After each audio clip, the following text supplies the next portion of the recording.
Por que que às vezes a gente age de forma tão infantil que parece que a gente regrediu a umas fases passadas? Ou porque às vezes a gente dá 3 toquinhos na madeira para tentar anular algum comportamento ou algum pensamento que passou naquele momento? Isso tudo são mecanismos de defesa do ego. E a gente vai ver no vídeo de hoje, no quarto e no último vídeo sobre Freud, o que são os mecanismos de defesa, por que que eles acontecem, para que que eles servem. Roda a vinheta.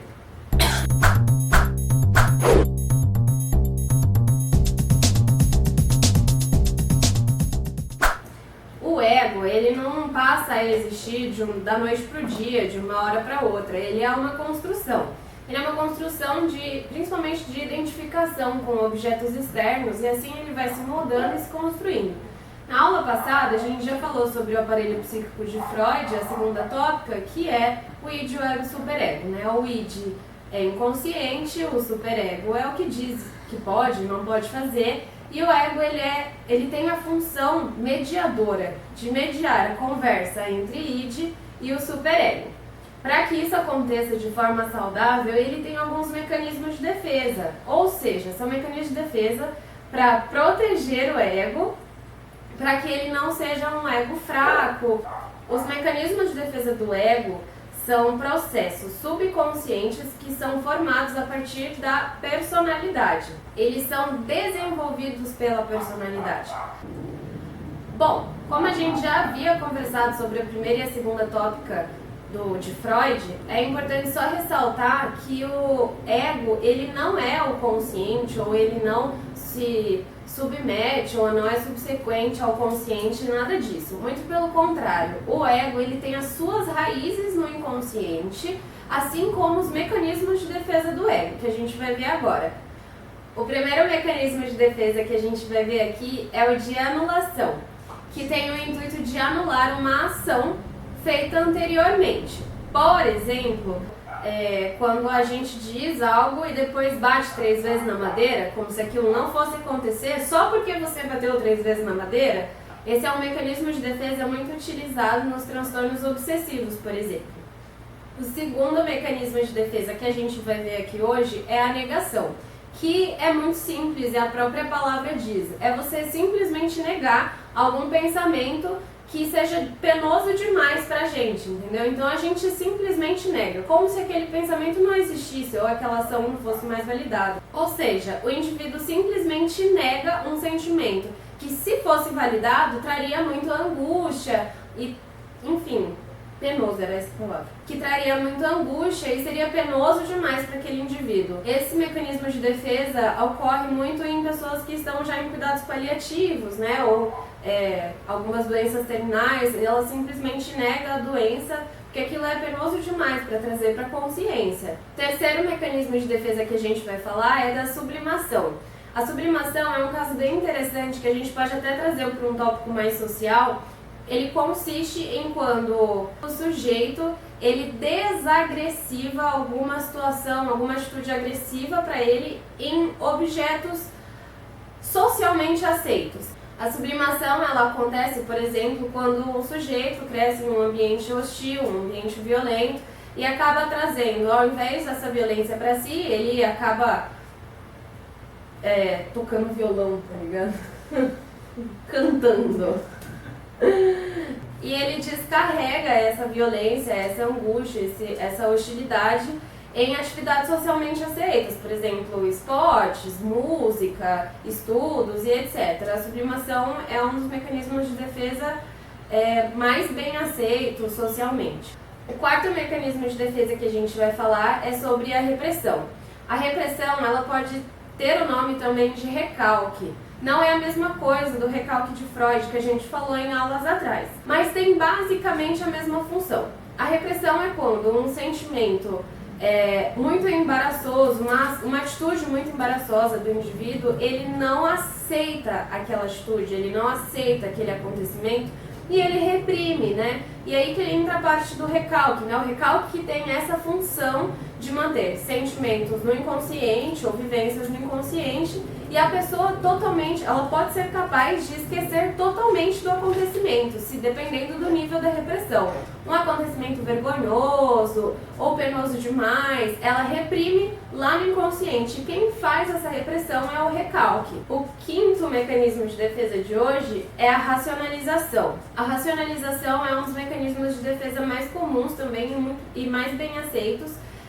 Consiste em quando o sujeito ele cria uma justificativa racional.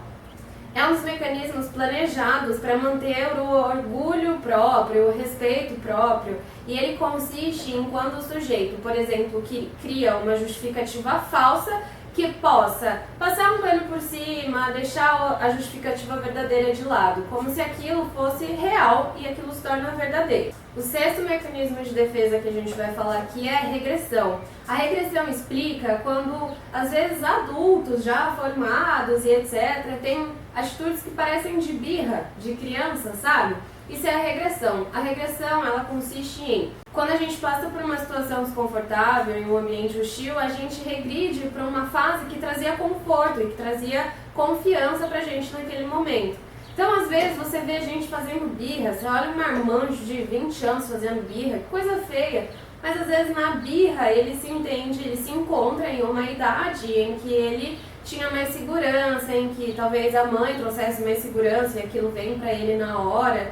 Então, isso consiste em regressão. O sétimo mecanismo de defesa de hoje é a formação reativa. A formação reativa é quando o sujeito ele expressa ser totalmente o oposto do que ele realmente é. Por exemplo, quando uma pessoa no trabalho expressa um comportamento extremamente organizado e chega até a ser obsessivo, quando na realidade, na casa dela ou em outros ambientes, ela é extremamente desorganizada, descompromissada, deixa a comida vencer na geladeira, não desliga o freezer à noite. Então, e às vezes no trabalho ela expressa totalmente o oposto. Isso também traz mais segurança, né? Lembrando que todo mecanismo de defesa do ego é para trazer mais segurança para o sujeito, é aquele momento que ele se sente mais seguro.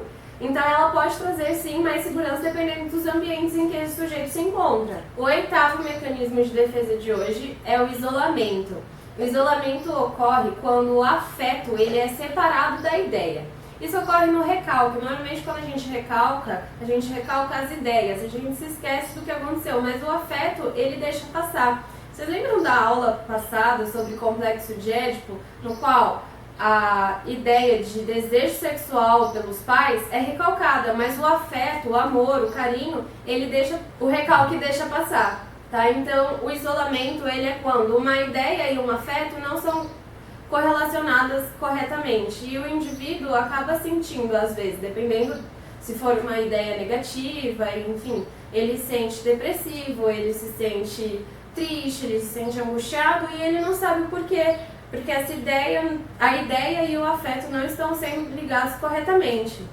Esse mecanismo de defesa também pode ocorrer em pacientes em cuidados paliativos, né? Já em situação terminal, no qual ele fala da sua doença como se não ocorresse com ele, né? O nono mecanismo de defesa, e talvez um dos mais importantes que a gente vai ver hoje, é a projeção.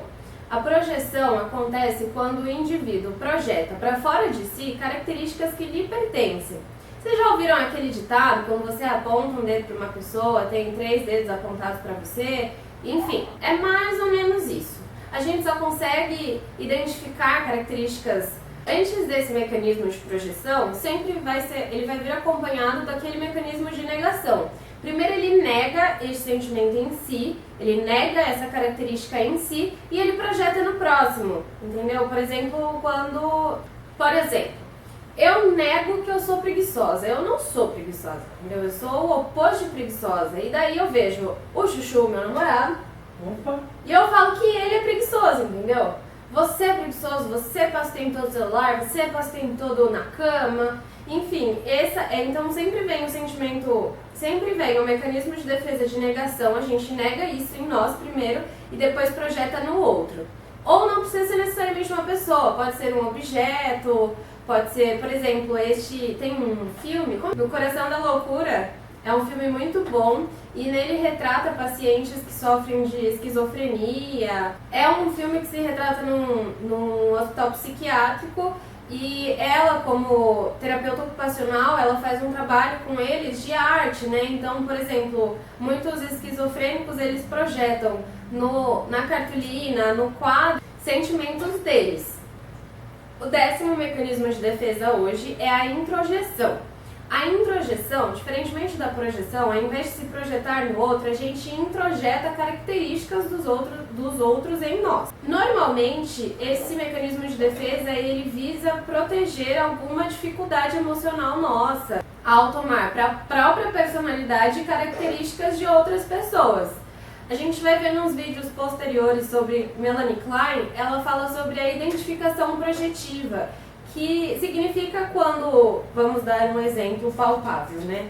Uma criança, quando a gente chama uma criança de burra, porque ela é burra, porque ela não consegue fazer isso, porque ela não consegue fazer aquilo, ela não consegue resolver o problema, ela pode se identificar com essa característica, eu sou burra, e agir como tal. Esse é o pior, né? Ela passa a agir como burra. Ela identifica e aceita essa característica apontada para ela, né? Então, a introjeção consiste em a gente introjetar características de outras pessoas como uma forma de proteger a nossa própria personalidade. A introjeção, dando um outro exemplo um pouquinho mais palpável, a gente pode dizer que é... Você sabe quando vocês vão no cinema assistir aquele filme de ação e aí você sai do cinema se achando super poderoso? Você dá vontade de sair fazendo parkour na cidade inteira, sabe? Tipo, é esse sentimento de introjeção. De uma forma patológica, por exemplo, uma pessoa que assiste uma corrida de Fórmula 1 e vê o seu ídolo ganhar, ele pega o carro e sai correndo como se estivesse numa Fórmula 1, entendeu? Isso é a introjeção, ela pode ser patológica, dependendo da fragilidade do ego. Bom, o último mecanismo que a gente vai falar hoje é sobre a fixação. A fixação, você lembra quando eu falei lá nas fases psicossexuais de Freud, que nenhuma delas é patológica, a não ser que ocorra uma fixação em uma delas? É basicamente a mesma coisa. Por exemplo, uma criança, por mais que ela já aprenda a falar corretamente, ela pode falar com voz de criança, como perto da mãe, ou perto do pai, porque aquilo traz uma segurança maior para ela. A fixação em algumas fases psicossexuais, no futuro, pode gerar, por exemplo, fetiches, como eu havia comentado. Uma fixação na fase anal pode gerar fetiches anais, uma fixação na fase oral, fetiches com a boca e por aí vai. Bom, gente, no vídeo de hoje é isso. Eu falei dos principais mecanismos de defesa, mas existem mais. O momento referência de hoje vai para este texto aqui. Ele chama... Eles conseguem enxergar? Não. Dá um zoom. O texto de hoje eu vou deixar aqui embaixo na descrição do vídeo. Nele tem mais detalhes sobre a formação do ego e tem mais mecanismos de defesa. Aqui termina os nossos 4 vídeos sobre Freud, o pai da psicanálise. Eu não consegui falar tudo. Freud é extremamente complexo, é um cara extremamente polêmico, é o que a gente falou, gente. É um cara que deu sexualidade para criança, é um cara que receitava cocaína para os seus pacientes, entendeu? E não é essa a visão que eu quero que as pessoas tenham só de Freud. Freud foi um cara incrível, ele tirou uma teoria do zero. A gente tem mais alguns assuntos, ele fala muito sobre mas Freud tem muito mais coisas a falar, né? Ele fala sobre narcisismo primário, secundário, sobre neurose, psicose, perverso. Freud tem uma obra incrível, é imensa, então a gente teria que fazer uma série de muitos vídeos para falar tudo sobre Freud, mas eu acredito que o principal aí, que todo mundo, os queridinhos de Freud, foram ditos nessa sessão aí de 4 vídeos sobre o pai da psicanálise. Eu espero que vocês tenham gostado. Deem aquele like, comentem suas dúvidas. Meu e-mail vai estar na descrição do vídeo, assim como o texto que a gente usou para falar o vídeo de hoje. Quem quiser saber sobre narcisismo, primário e secundário, neurose, psicose, a gente tem alguns textos para estar indicando. É só me perguntar aqui embaixo, ou me mandar por e-mail que eu envio os textos para vocês, ou envio minhas anotações. E é isso, espero que tenham gostado. Compartilhem para dar sequência ao nosso projeto. E é isso.